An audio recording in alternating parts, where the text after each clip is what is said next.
Stop scrolling.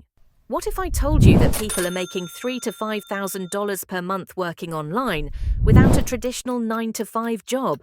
This isn't a scam. It's called freelancing.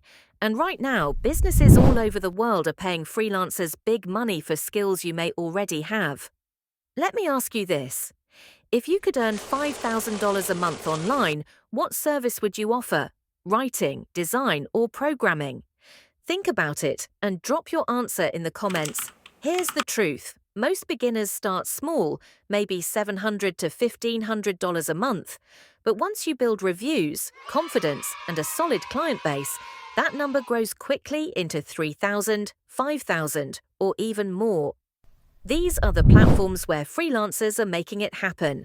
Upwork, home to thousands of high-budget projects. Fiverr, short gigs that add up to real income. Freelancer, a constant flow of opportunities. Guru, less competition, higher chances. TopTal, premium clients with serious budgets. People per hour, ideal for hourly work. 99 Designs, perfect for creative professionals.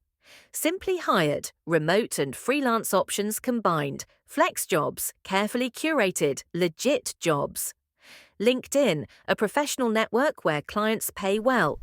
Behance, showcase your portfolio and attract clients.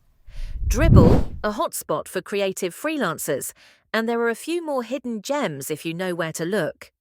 Now imagine this. What would you do with an extra $3,000 to $5,000 a month? Would you travel, quit your job, invest in your future? Share it in the comments. I'd love to hear.